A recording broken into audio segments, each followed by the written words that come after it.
자, 여러분 65회 조사요원 기출 문제 2번에 문항 4번 보도록 하겠습니다. 문항 4번. 자, 함께 보실까요? 문항 4번은 여러분 뭐에 관한 문제죠? 가지급금 인정이자를 계산하는 문제입니다. 가지급금 인정이자를 계산하는 문제. 카테고리로 보자면 부당행위 계산의 부인이에요. 자, 우리가 뭐 취지는 이런 거죠. 우리가 만약에 그 회사가 뭐 대표자나 뭐 그 특수관계인한테 돈을 빌려줬어. 회사가 빌려줬어요. 자, 여러분 빌려줬으면 우리가 그 적정 이자라는 게 있습니다. 그 적정 이자를 받아야 되는데 그걸 받지 않은 거야. 그 회사 입장에서 여러분 그거는 뭐랄까? 어, 다른데 만약에 빌려줬다면 그만큼 우리가 수익이 났을 거지. 수익이 나서 거기에 대해서 세금도 냈을 거 아니에요. 그죠? 그런데 지금 이 내부 거래, 특수관계인한테 돈을 빌려주고 이자를 받지 않은 거는 부당하게 세부담을 줄인 거하고 똑같아요. 부당한 거야. 내 세금을 내지 않은 거기 때문에 야, 인정 이자는 여러분 실제로 이자를 받지 않았잖아요. 그렇지만 뭐다? 이자를 받은 걸로 의지하겠다. 이자를 받은 걸로 인정하겠다. 그런 뜻이라고 보면 돼요. 가지급금이라고 하는 거는 우리 그 세법상 표현인데 회사가 뭐 특수관계인한테 뭐 이 문제 같은 경우는 뭐 대주주죠. 대주주한테 돈을 빌려줬다. 가지급했다. 가지급금이라고 표현하는데 우리가 이거 회계상에서 그냥 대여금이라고 생각하면 돼요. 우리가 회사가 뭐 다른 누구한테 돈을 빌려줬으면 그거는 돈을 돌려받을 수 있는 권리가 있잖아. 뭐 이자도 당연히 받을 거고요. 계약상. 대여금이라고 대여금. 자산이자 자산. 그러니까 가지급금 대여금하고 똑같이 생각하면 되고요. 자, 거기에 대해서 적정한 이자를 받았어야 된다라는 말이야. 근데 만약에 받지 않았다면 혹은 적정한 이자보다 적게 받았다면 그 차이만큼을 입금 산입해서 마치 네가 이자를 받은 거하고 똑같이 처리할게 라는 거예요. 왜? 너희가 한 거는 부당한 행위니까. 부당하게 조세를 감소시키려고 회사의 세부담을 감소시키는 부당한 행위니까 그 행위를 부인할게 라는 거예요. 부당행위 계산의 부인 파트 안에 가지급금 인정이자 파트입니다. 일단 문제를 한번 읽어볼게요. 회사는 2021년 10월 1일에 대주주에게 대표이사나 임직원은 아니라고 해요. 주주이면서 대표이사이고 뭐 이런 경우도 있을 거 아니야. 근데 그건 아니고 그냥 대주주이기만 하대요. 대주주에게 대여기간 및 이자율에 대한 약정 없이 1억 원을 대여하였다. 21기 말에 대여금과 관련하여 이자 수익을 인식한 바 없으며 21기에 대한 법인세 신고 시 금전대차 거래에 대한 시가를 당좌 대출 이자율을 적용하는 것으로 선택해서 신고하였다. 당좌 대출 이자율은 3.65%로 가정하며 당해 거래에 적용할 가중 평균 차입 이자율은 10%로 가정한다라고 했습니다. 자, 여러분 요거 읽어보셨죠?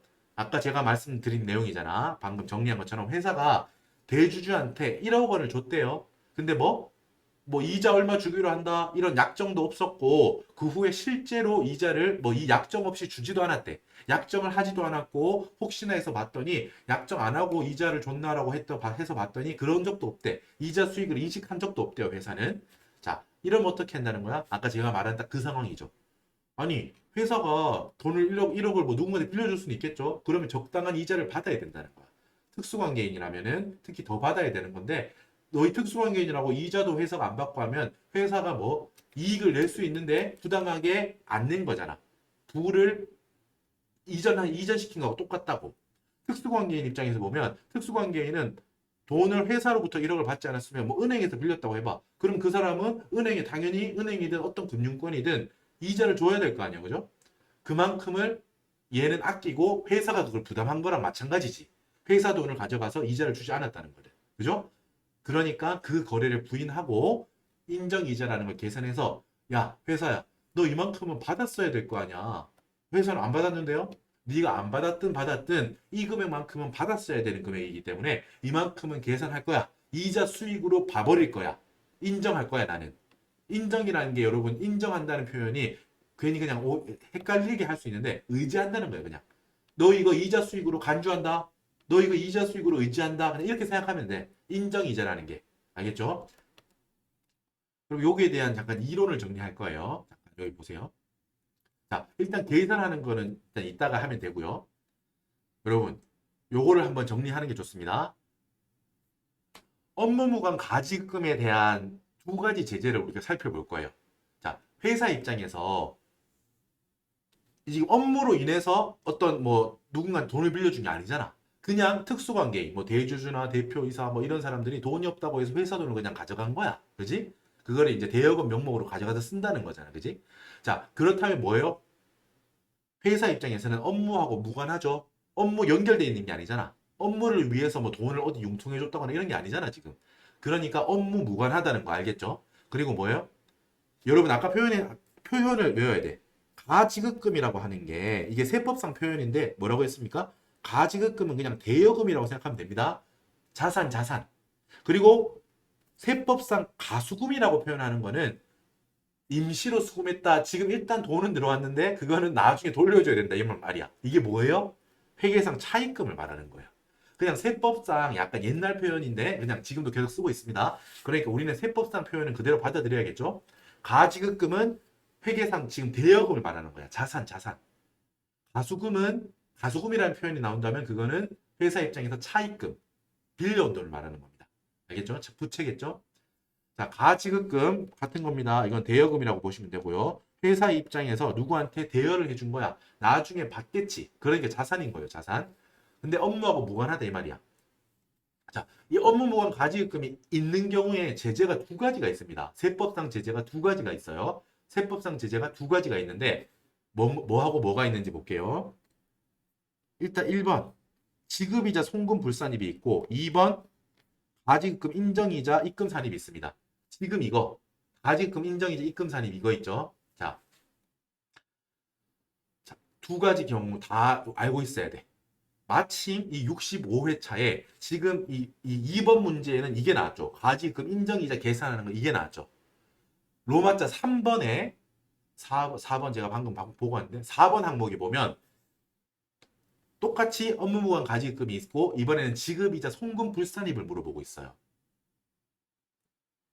어떤 경우에는 지급이자 송금 불산입을 계산하고 어떤 경우에는 가지급 인정이자를 계산하나요? 라고 물어볼 수 있는데 업무무관 가지급금이 있으면 이 두 가지는 다 합니다. 다 합니다. 다만 지금 이 문제 같은 경우는 지금 뭔가 차입금 자료가 나와 있는 게 아니잖아. 그죠? 차입금에 관한 얼마가 있다. 거기에 대한 지급이자가 얼마 있다. 이 자료가 나와 있는 게 아니잖아요. 그러니까 지금 이 문제 같은 경우는 지급이자 송금 불산입을 계산하는 건 생각 안 해도 돼. 자료 자체가 없잖아, 지금. 그죠? 그런데 지금 이따가 문제 3번 보고 올 거예요. 일단 한번 전체적으로 이게 어떤 건지 보고 나서 문제 3번에 있는 업무무관 가지급금을 잠깐 훑어보고 올 건데 거기 보면은 여러분 둘 다 있습니다. 지급이자 송금 불산입도 있고 가지급 인정이자 입금 산입할 수도 있어. 하지만 여러분 마지막에 그 문제 3번 마지막에 보면 가지급 인정이자 입금 산입은 생략한다 라고 적혀 있어. 알겠죠? 거기는 명백하게 준 거야. 두 개 다 지금 해당되는데 가지급 인정이자는 그냥 생략해 라고 되어 있거든요. 뭐 말 나온 김에 보고 올까요? 잠깐만요. 보고 오시죠.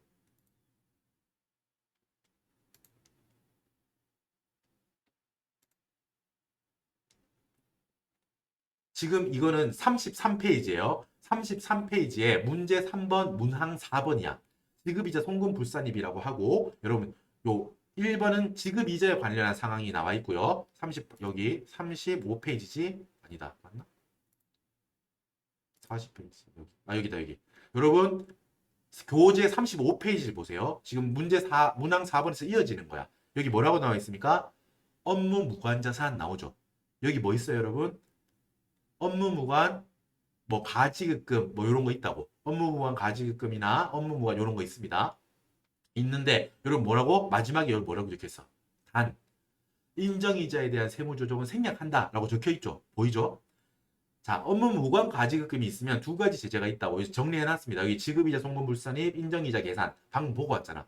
그게 있는데 지금 여기서는 뭐라고? 업무무관 가지급금이 있더라도 인정이자는 계산하지 마. 안 해도 돼. 라는 겁니다. 생략한다. 라고 한 거야. 문제에서 준 거죠. 그죠? 그러니까 뭐만 하면 돼? 지급이자 송금 불산입만 계산하면 된다는 거예요.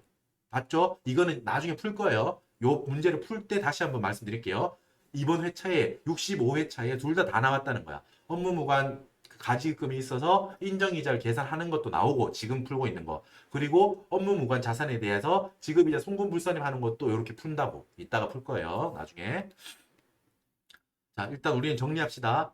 업무 무관 가지급금이 있으면 두 가지 제재가 있다고 했고 어떤 제재가 있나? 첫 번째, 지급이자 송금불산임. 두 번째, 가지급금 인정이자 입금 산입을 해. 그러니까 이중 제재라고 보면 됩니다. 둘 중에 하나만 하고 뭐 이런 게 아니라 지금 우리는 수험이니까 이 문제 같은 경우는 뭐 지급 이자에 관한 자료가 없으니까 그냥 인정 이자만 계산하면 된다. 이렇게 접근하는 거고 로마자 3번 아니 그러니까 문제 3번에 있는 그 문제는 인정 이자는 생략한다라고 교수님께서 말씀하셨잖아. 그러니까 생략하는 거라고. 원래 업무무관 가지급금이 있으면 이중으로 제재한다라고 알고 있어야 돼요. 이중으로 제재한다라고 알고 있으면 됩니다. 알고 정리하고 있으면 됩니다. 지급이자 송금불산입부터 볼게요. 자, 여러분 지급이자 송금불산입은 방금 우리 보고 온 문제 있지. 거기서 쭉 다 한번 해볼 거거든요. 뭐 있는지는 지금 볼게요. 순위가 있지. 선순위 1순위는 채권자 불명 사채 이자에 대해서는 지급이자 인정 안 해.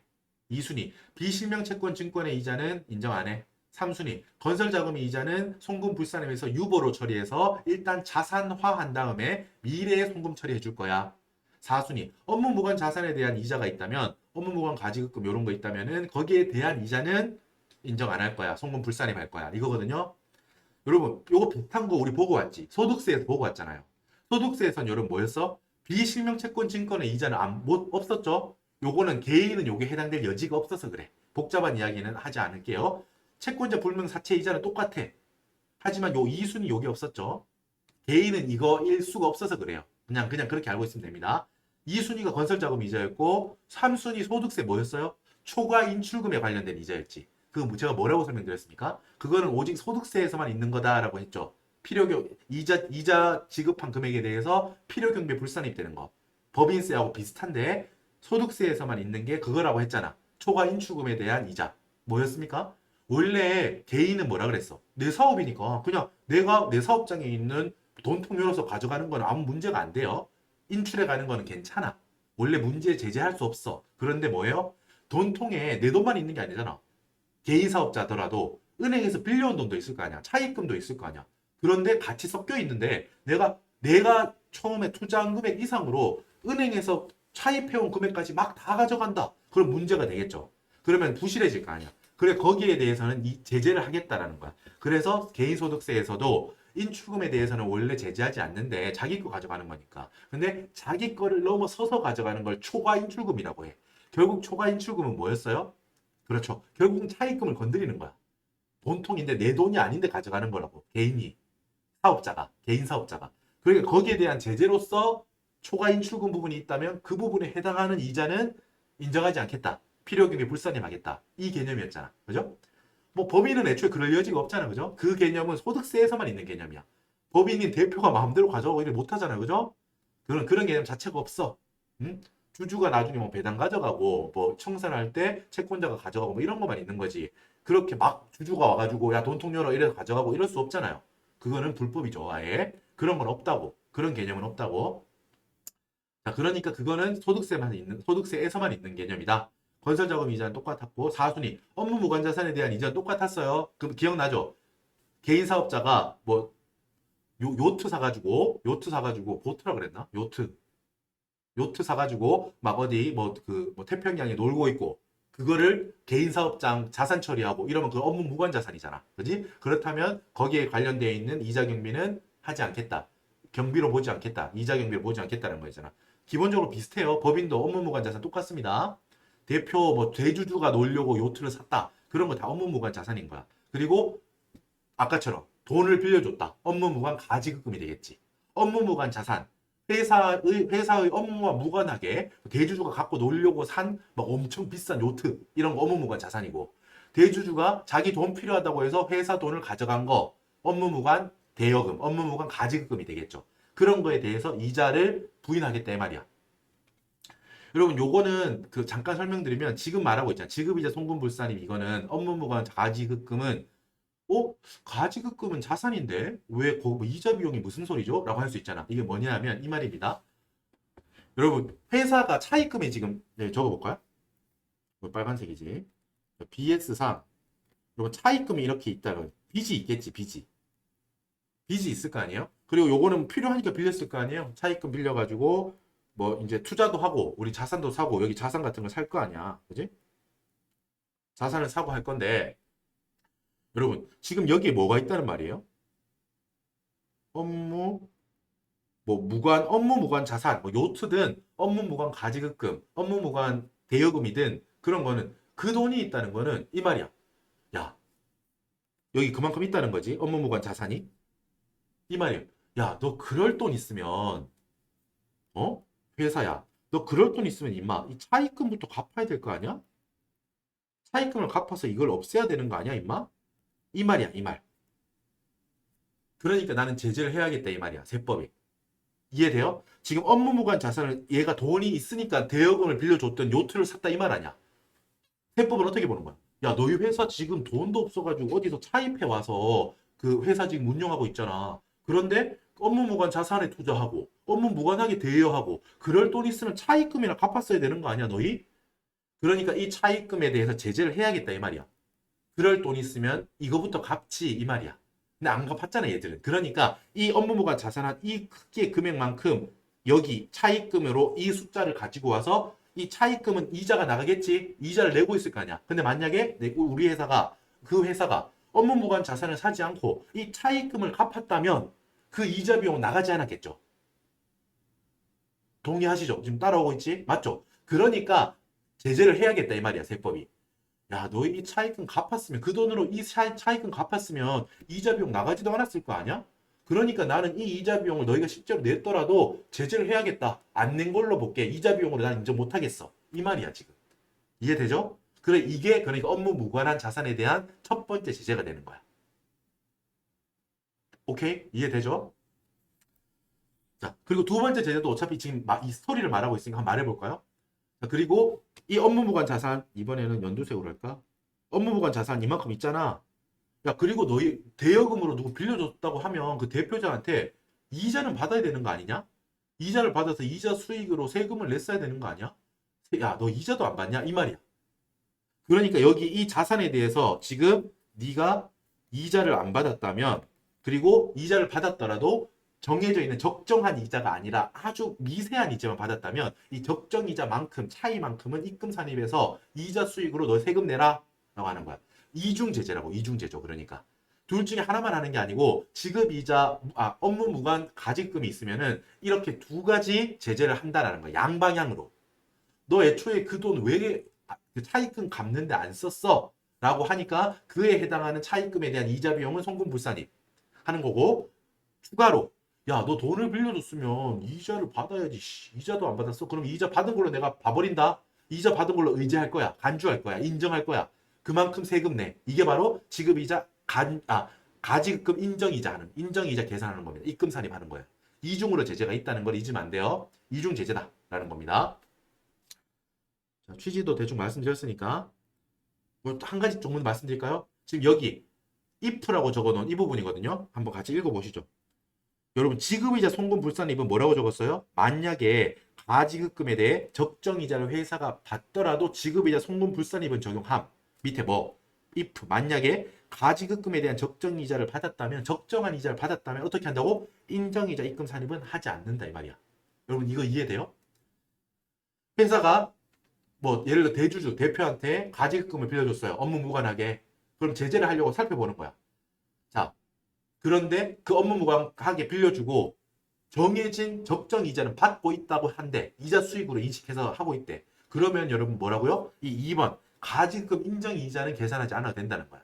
왜? 그만큼 내고 있잖아. 아까 말했던 취지 자체가 만약에 너희가 이 가지급금에 대해서 적정 이자를 받고 있지 않다면 그 차액만큼을 입금 산입하겠다는 거잖아. 근데 적정 이자를 받고 있어. 그럼 추가로 할 게 없죠. 그죠? 가지급 인정이자 입금 산입은 하지 않아도 된다는 거야. 어떤 경우에 적정 이자를 만약에 받고 있다면 그 업무 무관 가지급금에 대해서.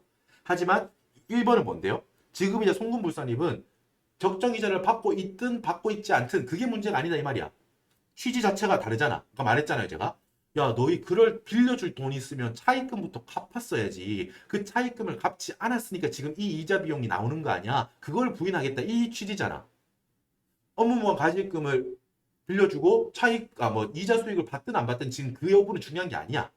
그 업무 무관하게 빌려준 그 행위 자체가 지금 문제라고. 차입금이 있는데도. 그지? 그러니까 지급이자 송금불산입은 가지금에 대해서 인정이자를 얘가 받고 그 적정이자를 받고 있더라도 얘는 무조건 계산한다 이 말이야 지금. 이해가 되죠? 취지가 이해가 되죠? 이해가 되고 나면 일단 외워야 됩니다. 지금 제가 이제 최대한 이해를 시켜드리기 위해 설명을 드렸고 여러분들은 이제 요걸 암기가 필요합니다. 외우세요. 정리해 봅시다. 이제 이어서. 자, 지급이자 송금불산입은 여러분 송금불산이 업무무관자산 지급이자 얼마 계산해서 기타 사회 유출합니다. 기타 사회 유출합니다. 여러분 여기 지급이자 송금불산입 뒤에 이제 소득처분 이런 거 있거든요. 요거는 제가 나중에 문제 3번을 풀 때 하나하나 다시 설명드릴 거야. 예를 들면 뭐 채권자 불명 사채 이자에 대해서 대표자에 대한 상여로 처리해요. 대표자가 보너스 받아간 걸로 처리해버려. 제재 차원에서. 하지만 원천징수를 했다면 그 원천징수 분에 대해서는 기타 사유로 유출로 처리한다 이런 게 있거든요. 제가 왜 어두숨 지었냐면 이게 지금 필기되어 있는 게 없으니까 여러분들이 막 말을 못 따라올 것 같아서 뒤에 있습니다. 뒤에.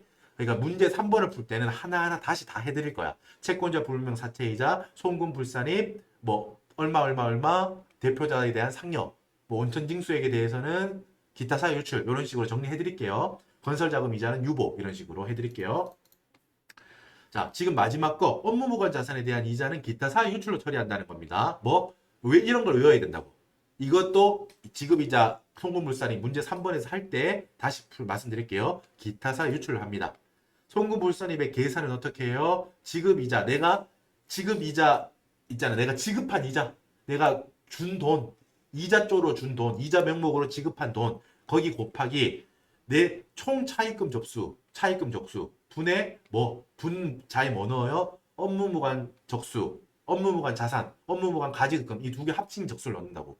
여러분 이 방금 이 개념 자체가 아까 전에 제가 설명드렸던 T개정상 이 개념이지. 아까 괜히 지웠네요. 자, 회사의 차입금이 이만큼 있는데 업무 무관 자산이 뭐 자산 중에 업무 무관한 게 이 정도라고 해봐. 아까 취지 자체가 이렇게 했죠. 야, 너 차입금 중에 이만큼은 이렇게 업무 무관 자산 살 돈 있으면 이 차입금을 갚아서 없앨 수도 있었잖아. 이 말이지. 그래서 그만큼만 제재한다고 했잖아. 그러니까 지금 이 식이 나타내는 게 그거죠. 분모의 차입금 전체 넣었지 지금. 그리고 해당 제재의 대상이 되는 게 뭔데? 지금 이 빨간 부분이잖아. 여기 빨간 부분. 그게 뭔데? 업무무관 자산의 크기지. 업무무관 자산의 크기잖아. 지금 이만큼. 너 이거 왜 안 갚았어? 라는 거야. 그 돈 있으면 갚지 이 말이잖아. 그죠? 그러니까 식이 이렇게 이루어지는 거라고. 분모의 차입금 적수 전체 다 넣어. 분자에다가는 야 업무무관한 자산을 가지고 있는 만큼을 분자에 넣는 거지. 그 비율만큼을 제재하겠다 이 말이야. 뭐 중에서? 네가 총 지급한 돈 이자 중에서 이만큼의 비율은 문제 있지 너 이 말이야. 지급이자 송금불산입에도 할 말 없지 이 말이야. 됐죠? 넘어갑시다. 지금 이거는 이 문제 풀 때는 필요 없어요. 하지만 지금 문제 3번의 문항 4번에서 이거를 자세하게 볼 거야. 마침 이 회차에 이것도 나왔으니까 볼게요. 가지금 인정이자 그리고 일단 최종적인 세무조정부터 볼게요. 어떻게 한다? 입금 산입한다고요. 실제로 내가 돈을 받지 않았더라도 이자 수익 돈을 받은 것처럼 인정해버리겠다. 의지해버리겠다. 가지급금 인정이자 땡땡땡땡 해서 여러분 소득 처분이 여러 개가 생길 수 있어. 배당, 상여, 기타 소득, 기타 사유 유출이 있는데 여러분 제가 연두색으로 초록색으로 뭐라고 적었어요? 이거는 누구한테 빌려줬느냐에 따라서 이 이익의 귀속자 있지. 이자 수익을 내가 회사가 받지 않았던 만큼 그만큼이 상대방이 이익일 거 아니야. 상대방 입장에서는 줄 걸 안 준 거잖아. 그지? 은행에서 빌렸다면 은행에 줬어야 될 돈을 회사에 빌려서 안 준 거니까 얘한테는 이득이지. 근데 그거를 뭐라고 제재하겠다고. 응? 그지? 이자를 준 것처럼 제재하겠다는 거야. 얘한테. 그만큼을 회사가 지원해 준 거잖아, 지금. 은행에 빌렸다면 은행에 지급했어야 될 돈을 회사는 나는 안 받을게 라고 했다는 거죠. 세법이 나타나서 누구 마음대로 안 받냐라고 지금 그거잖아. 받은 것처럼 처리해서 그 돈을 이 귀속자가 가져간 걸로 처리하겠다는 거거든. 그래서 어떻게 처리하냐. 만약에 이 업무무관 가지금의 대상이 주주라면 배당으로 처리하겠죠. 상대방의 배당 소득이 될 거야. 만약에 대표이사 임직원이라면 상여, 보너스 준 걸로 처리하는 거예요. 상여로 처리하겠지. 그러면 저 사람의 근로소득으로 과세될 거야. 특수관계자. 기타 소득은 뭐예요? 여러분 예를 들면 대주주의 뭐 딸 이런 거 있죠. 대주주는 배당으로 처리하지만 뭐 대주주의 딸이 와가지고 대주주의 딸한테 빌려줬을 수도 있거든. 그죠? 그런 사람은 뭐 그 사람의 기타 소득으로 처리하는 거예요. 기타 소득으로 처분합니다. 그리고 만약에 처리할 필요가 없는 개인 사업자라던가 뭐 이렇게 그 법인이라던가 요렇게 그쪽에서 따로 추가적인 소득세를 과세할 그 문제가 없다면 기타 사유 유출로 처리해.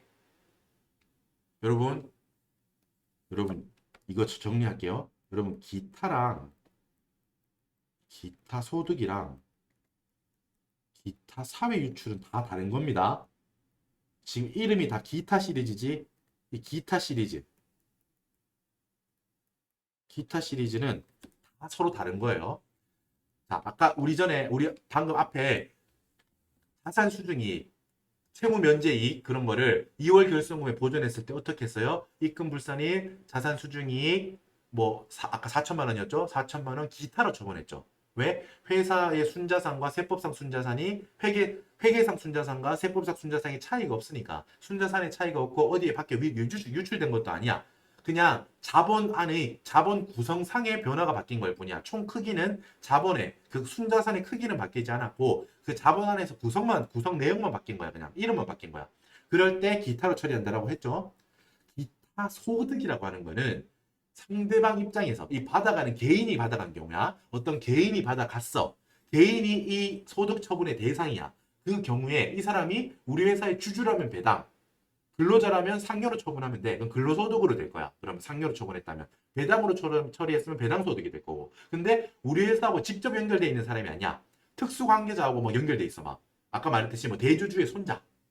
그런 사람한테도 업무무관 가지금 있을 수 있잖아. 그 경우에는 그 대주주의 손자 이런 사람한테는 그 사람의 기타 소득이 되거든. 소득세 항목 중에 기타 소득 있잖아. 근로소득, 기타소득, 금융소득, 이자소득, 배당소득 이런 소득 중에 기타 소득을 말하는 거예요. 그죠? 우리 회사의 근로자도 아니고 주주도 아니야. 그러니까 그냥 그 사람 입장에서는 기타 소득인 거거든. 그때 쓰는 게 기타 소득이라는 거야. 그 소득자 입장에서는 기타 소득이 되는 거예요. 마지막으로 기타 사유 유출은 뭐였습니까? 아까 전에 우리가 한 것 중에서 뭐 접대비 사유 유출이라던가 접대비 한도 초과라던가 우리가 방금 한 거 법인세 비용 이런 건 다 기타 사유 유출했지. 소득의 귀속자를 찾아서 추가적인 소득세 부담을 해야 될 필요가 없는 거야, 얘들은. 그냥 뭐 조세 정책상 혹은 뭐 그냥 우리 그 세법상 그 무조건 기타 사유 유출을 처분하는 항목 이런 것들이라서 추가적으로 뭔가 과세에 대한 이슈가 없어, 얘들은. 그런 경우는 기타 사유 유출을 하는 거야. 밖으로 빠져나간 건 맞아. 회사 안에 남아있는 건 아니야. 회사에 남아있다면 유보 처리됐겠지. 유보 마이너스 유보 처리됐을 텐데 남아있진 않고 밖으로 사회 유출된 거는 맞는데 뭐 사회 유출된 것 중에서도 여러분 사회 유출된 애들 중에서 주주면은 그게 배당 이렇게 처리하는 거거든.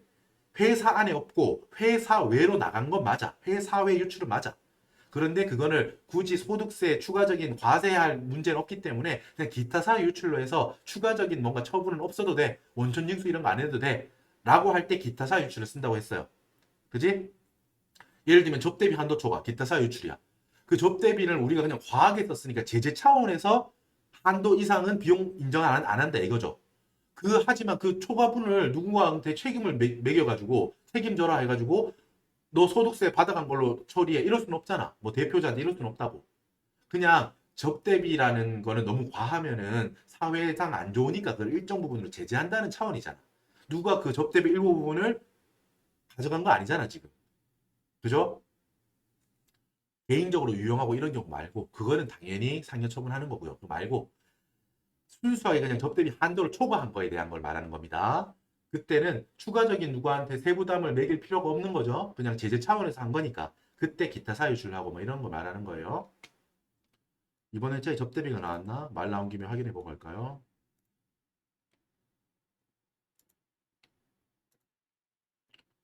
잠깐만요, 여러분. 여기 있다. 접대비 나왔죠? 접대비 한도시 부인 해서 이건 나중에 볼 거야 그냥. 기타 사유출이라는 용어만 보여주고 싶어서 그래.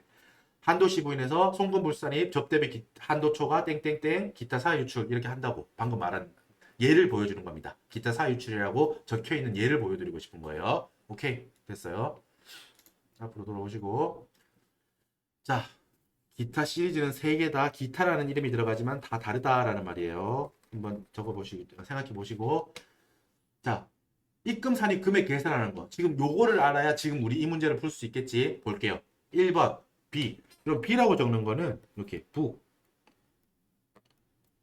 장부. 그러니까 회사가 그 회계 장부에다가 이렇게 적어뒀다 이 말이에요. T는 여러분, 텍스. 그런데 세법은 이렇게 본다라는 이 말이야. 뭐 혹은 세법상 한도, 세법상 인정하는 금액 이렇게 생각하면 돼. 그 TN은 여러분 세무조정입니다. 세무조정이라는 뜻이에요. 그러니까 B하고 T, 1번의 장부와 2번의 세법상의 차이 금액을 조정하는 게 TA입니다. TA. 자, 회사 계산, 1번 뭐 적겠어요? 회사가 장부에 계상해둔 이자 수익 금액을 적겠지. 만약에 이게 100원이라고 해볼게요. 세법상 이자, 세법상 인정 이자를 계산해요. 세법상 이 금액은 받은 걸로 봐야 돼 라는 금액을 계산해요. 가지급금 적수 곱하기 이자율 곱하기 365분의 1. 이걸 했더니 만약에 130이 나왔다. 그럼 어떻게 해? 이 차이. 야, 130을 해야 되는데 너 왜 100원밖에 안 했니? 입금산이 30원 한다고. 만약에 그 받아간 사람이 만약에 주주다 그러면 배당 처리하고 이런 식으로 한다는 이 말이지. 만약에 회사가 하나도 계산 0원이야. 하나도 계산 안 했어. 그럼 당연히 입금산이 130원 하는 거고요. 그죠? 오케이. 여러분 요거 이자율 계산 여기까지 전체적인 틀을 다 봤습니다. 전체적인 틀을 봤고 우리 이 문제에서 알아야 될 게 하나가 있는데 이론 정리한 겁니다. 지금 잘 공부해 보세요. 이자율 이게 있는데 여러분 이자율은 여러분 원칙적으로는 가중평균 차입 이자율을 쓰는 게 원칙입니다. 이 회사의 평균 차입 이자율을 쓰는 게 원칙이라고. 회사마다 다 다를 거 아니에요. 그죠? 근데 예외적으로 당좌 대출 이자율을 쓰는 경우가 있습니다. 가중평균 이자율 적용이 불가한 경우가 있을 수 있어. 이건 우리 몰라도 돼. 그런 경우가 있나 보다 하면 돼. 그리고 적용 불가능한 경우는 어쩔 수 없이 당좌 대출 이자율을 써야겠지. 그 경우 혹은 또 뭐 법인이 가중평균 차입 이자율을 쓸 수 있긴 있는데 선택한 거야. 뭐 우리 당좌 대출 이자율을 쓸게요 라고 선택해서 신고한 경우에는 당좌 대출 이자율을 적용할 수 있다는 거야. 이 이자율 계산할 때. 이 문제 보세요. 마지막에 봐봐. 여러분 가중평균 차입 이자율이 10%야. 근데 가지급 인정이자 계산할 때 10% 쓰면 돼? 안 돼요? 안 돼. 왜? 이 회사는 법인세를 신고할 때 우리 회사는 금전대차 거래가 있다면요. 그때 시가를 적용할 때 당좌대출 이자율을 적용하는 걸로 신고할게요 라고 신고를 했대 얘들은. 그러면 뭘 쓸 수 있다고? 당좌대출 이자율을 씁니다. 말했지? 선택해서 회사의 의도를 존중해 주겠다고. 그래서 10%가 아니라 3.65%를 쓴다는 거를 여러분들이 알았어야 돼. 퍼센트지가 2개 나오잖아. 하지만 회사는 이걸 선택해서 신고했어. 그렇다면 오케이 당좌 발음이 어렵네요. 당좌 대출 이자율 써라 라는 거야. 방금 정리한 게 그 말이죠. 방금 정리한 거 이 말이에요. 이 말. 오케이. 계산하는 것도 쉬워요 여러분. 여러분 1억을 빌려줬다고 했어. 언제? 10월 1일에. 봐봐요. 언제 빌려줬다고. 적수라는 건 여러분 여기 봐봐 10월 1일에 빌려줬지. 2021년에 얘한테 그 대주주한테 대주주가 빌려간 기간은 언제예요? 10월 1일부터 12월 31일까지 92일일 거예요. 그 92일 동안 빌려갔지. 적수라고 하는 개념은 여러분 하루하루 쌓여있는 금액을 다 더한 거야. 10월 1일에도 1억, 10월 2일에도 1억, 10월 3일에도 1억 이런 식으로 하루하루 체크한다고 생각해봐. 92일 동안 계속 빌려줬지. 그걸 다 쌓여있는 쌓을 적자 쓰는 거예요. 한자로 쌓을 적. 쌓여있는 숫자는 1억 곱하기 92일 하면 되겠지. 그게 바로 적수입니다. 가지급금 적수야. 그죠? 1억 곱하기 92일. 10월 1일부터 12월 31일까지 92일 가지급금 적수를 계산했죠. 곱하기 3.65%. 이만큼은 받아야지 라는 거야. 회사가 선택해서 신청했으니까 이걸 적용하는 거예요. 만약에 그러지 않았다면은 가중평균 차입 이자율 10%를 썼을 거야. 그런데 뭐 회사가 이거 쓰겠다고 이 퍼센테이지를 쓰겠다고 법인세 신고할 때 신고를 했잖아. 그러니까 이걸 쓰는 거라고. 예외 아까 방금 본 거. 자 곱해서 365분의 1 하면 돼. 계산기 여러분 직접 두드려 보세요. 얼마 나와요? 92만 원 나와. 92만 원. 회사는 여러분 뭐 다만 얼마라도 수익으로 이자 수익으로 인식을 했다고 했나요? 아니죠. 이자 수익을 한 푼도 인식하지 않았어. 그러니까 문제 풀이에서 말하자면 여기가 0이라는 거지. 회사가 계산한 이자 수익이 0이라는 거잖아. 세법상 계산한 이자는 얼마라고? 0.92. 92만 원이죠? 그러니까 결국 세무조정은 얼마야? 입금 산입, 가지급 인정이자 92만 원. 여러분 소득 처분은 뭐예요? 누가 가져갔어? 대주주가 가져갔잖아. 대주주가 배당으로 요 이득만큼을 본 거야. 이자를 줬어야 될 걸 안 주는 거야. 그만큼 이익이지. 주주한테. 그러니까 배당으로 처리해. 그럼 이 대주주는 92만 원만큼 배당으로 받았으니까 나중에 세금 낼 때 지소득세, 자기 소득세 낼 때 배당 소득으로 92만 원에 대해서 세금을 내야겠죠. 92만 원. 입금 산입, 가진급 인정이자 92만 원 배당 이렇게 처리한다는 거예요. 여러분 끝났어. 이 문제 4번 문항 풀이가 끝났고 자 여러분 25페이지 가서 이거 적으면 돼요. 25페이지 갑시다. 교재 25페이지. 입금 산입이지. 가산 조정이에요? 차감 조정이에요? 당연히 가산 조정이죠. 입금 산입, 송금 불산입 둘 다 똑같은 가산 조정이죠. 어디 있습니까? 여기 있죠. 가지입금 인정이자. 입금 산입이죠. 위에 칸이니까 이 칸에만 적으면 돼요. 과목명 가지입금 인정이자. 금액 92만 원. 소득 처분 배당. 이렇게 적으면 돼. 17페이지 로마자 2번 4번 문항에서 왔다라고 보라색으로 적혀있죠. 공부할 때 왔다 갔다 하면서 해버릇 하세요. 빈 워크북 있죠. 빈 워크북에 혼자 공부하면서 이렇게 쓰는 연습도 하시고 알았죠? 연습을 그렇게 해야 됩니다. 92만 원 배당 이렇게. 자 수고하셨습니다. 여러분 이렇게 해서 그 문제 2의 문항 4번 가지급금 인정이자에 대해서 공부해봤습니다. 수고하셨습니다. 쉬었다가 문항 5번에서 뵙겠습니다. 수고하셨습니다.